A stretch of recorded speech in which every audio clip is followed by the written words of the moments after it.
What's up, guys? Blade Master here, bringing you a Total War Attila online battle that I played against Piro. And in this, we're going to be playing in planes, it looks like. And I have taken the Sassanids in this game, and he has taken the Alans. This is one of the first online battles that I played.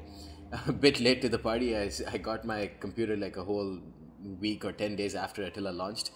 But yeah, one of the first games I decided to take Sassanids because just judging from the online the battles that I'd seen on YouTube, like this faction looked so cool. I have brought 3 NAF throwers. they seem awesome. Like, let's see how well they do in the battle. I've also brought 3 Pagan band. Are they like supposed to be the Persian version of Pagan band? I don't know. Pagan band and 2 Dalamite warriors, one with a triple bronze chevron, one with only 2 ranks. I've also brought 1 Camel Clibinari on either flank and a couple of Persian mounted warriors. These are units that cost only 500 talents, have 20 bonus versus cavalry, but besides that, their health is pretty poor, armor is terrible. So, actually they say they have high health, but I mean, it's decent. But I've put, rank 5 on both of these units just so that they'd have +2 fatigue resistance. No, actually no, it's +1 fatigue resistance, so a little bit of fatigue resistance for these units.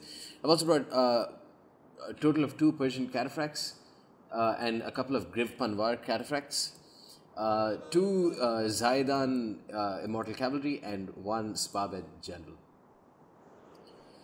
My Piro's brought Alani general with rank 9 Alani general, 1 elite Agathirsi cavalry, 1 noble Germanic horseman, 1 Taifali cavalry, and a couple more, 1 more noble Alani cavalry and 1 more noble Germanic horseman. So just showcasing the extreme variety and power that the Alans have in terms of cavalry, but the Taifali cavalry are incredibly overpriced at the moment. They do have expert charge defense though, which is pretty cool. I should probably check how expert charge defense plays into their advantage in a cav-on-cav engagement, but yeah, they're just not very strong from the limited experience that I have with them. He's also brought a couple of Germanic pikes, and he's brought a couple of Germanic spearmen as well. These are medium tier spearmen, tier 2. He's also brought a total of 3 elite Agathirsi warriors and a couple of regular Agathirsi warriors, and 2 Germanic bows. Now, don't confuse these units with the Germanic archers. These units have only 150 range. They do not have the 200 range like the Germanic archers, which cost 275 talents.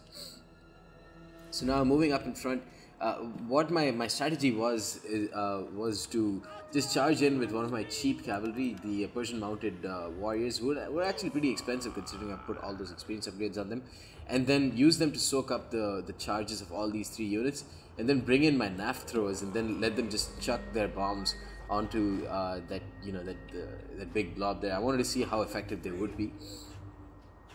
In terms of melee, there's obviously no chance for me. I don't stand a single chance against his infantry.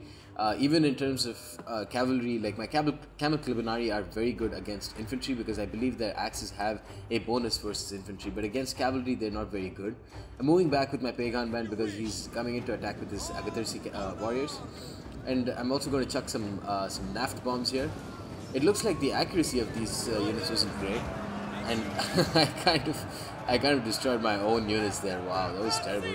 I just killed 5 Griv Panvar cataphracts because they charged in right when I chucked those bombs and those bombs detonated. I've charged in with my Persian cataphracts over there, and over here my NAF throwers have gotten caught by his Germanic spearmen, and his Agathirsi warriors are going to destroy my spearmen over there. Not doing well in the micro front. Persian cataphracts have gotten caught, but his Germanic spearmen have basically died. But those elite Agathirsi warriors will destroy any cavalry as long as they don't get charged. Here my Camel Clibinari are going to charge into his noble Alani cavalry. Let's see how well his Taifali cavalry do. The comparatively low health that they have means that these Persian mounted warriors will actually do better than them. Their charge bonus is also terrible. Camel Clibinari have incredibly high health, but against noble Alani cavalry I don't think they do too well. My Griv Panvar cataphracts have gotten 60 kills on his Germanic spearmen. Here his elite Agathirsi cavalry are going to be fighting up against my Persian cataphracts. They will do well against the Shah cavalry. His Alani general also will destroy my camel Clibonari, I think. No, actually, no, I don't think they will. But he's going to get a rear charge here. Very smart move. The noble Germanic horse are going to attack the rear of my Persian cataphracts. My Zaidan Immortal Cavalry still haven't really played a role in the game. He's trying to get a couple of kills, 1-1 on either one. His noble Germanic horse are killing off the rest of my Persian cataphracts. Here my Naf throwers are starting to attack them. They have very good melee attack, but only 20 of these units means that they're not really going to do much damage. Here his Germanic pikes are dying to my sword units, which is pretty strange to say the least. I'm also charging into his elite Agathirsi warriors, but his Germanic bows are getting a lot of kills. He hasn't used flaming shot though. But his elite Agathirsi warriors will destroy a lot of my Persian mounted warriors, especially after they charge in. Once those elite Agathirsi warriors get back up, they will start getting a lot of kills. Here the elite Agathirsi are taking a lot of damage to my Zaidan Immortal Cavalry, I think. And my Dalamite warriors here, 127 kills with the double experience chevron on pikes. Did pretty well. I'm going to rear charge here with my general onto his Germanic bows, but the cavalry flanks really aren't going in my favor. The Alani general is getting a lot of kills here, and he's doing very well.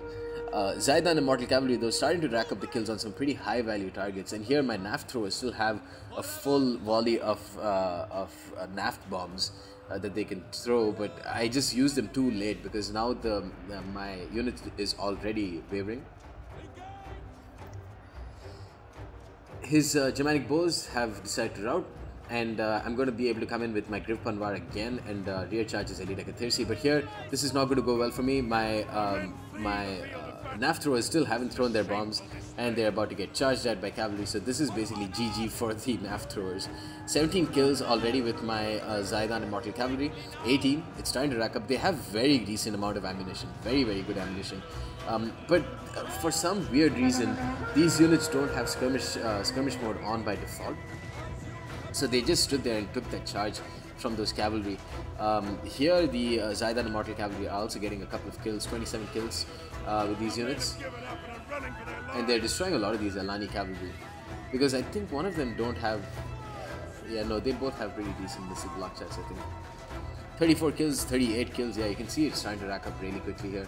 And the Zaidans actually, they last for quite a while because of their really high health. Actually doing a pretty decent job holding out against these noble Germanic horsemen. Here my Dalamite warriors are getting charged at by elite Agathirsi, but I have my Spabed general along with them. General though doesn't look like it's going to go in my favor at all. I mean, he's got a lot more units and a lot more melee cavalry than I do. A single experience chevron though on my Zaidan Immortal Cavalry. Starting to rack, I mean, for an archer unit in Total War Attila in this state, they're doing a lot of damage and very, very quickly. So I think these are pretty decent units. They even have, I think, the steady ability. They've got precision shot, you know, they've got, I think they have very high rate of fire too. So I've rear charged with my Griv Panvar cataphracts, very nice cataphract units, onto his elite Agathirsi cavalry. Look at how many cavalry are just dying so quickly there. His Alani general though have done brilliantly. You know, even though with the triple gold chevron, they almost, if they were able to rank up even higher, they would, because you can see the experience bar is full. My Spabed general also did pretty well, 236 kills with them, double experience chevron, but you know, just too little, too late. I think it's not good enough. The elite Agathirsi warriors for Piro just did too much here. Taifali cavalry did decent actually, all things considered. But yeah, I think the Zaidan Immortal Cavalry have a pretty big role. Can play a pretty big role, but they're very, very expensive, so it's always a risk bringing them. It's always a risk bringing the Sassanids in general. They just don't have very, very cost-effective units. That's why I don't think they're a very decent faction, but they're a super fun faction to play with. But I think that's just about it for this game, you guys. Yeah, my general is trying to waver. He's broken. Let's go ahead and fast forward. Yeah, for my Zaidan still managed to hold on for another minute. Let's see if they can get a double experience chevron. Yeah, these are one of the few units that have access to Parthian shot, but the problem is they are medium bow cavalry, so they are not very quick. Still, you know, they were fresh, so they were able to kite back very effectively. I think they got a triple experience chevron. Did they? Let's see. No, they got, one of them got a double experience, the other one got a single experience chevron. I think Zaidan Immortal Cavalry are a very nice unit to bring, but they are a big risk to bring as well. My Griv Panvar cataphracts did very well, but the other Griv Panvar just didn't do much. Camel Clibonari again underperforming. I'm not really sure how to really use these units. I mean, I think they're supposed to be infantry killers, but for that you have the shock cavalry that can do a much better role. I think probably bringing maybe one or two of these units, but they're so expensive that you can't even really afford to bring more than a couple. But yeah, I think maybe just going all shock would probably be a decent use of these of this faction. Anyways, guys, that's the end of this battle. Hope you enjoyed it and stay tuned for more. Peace.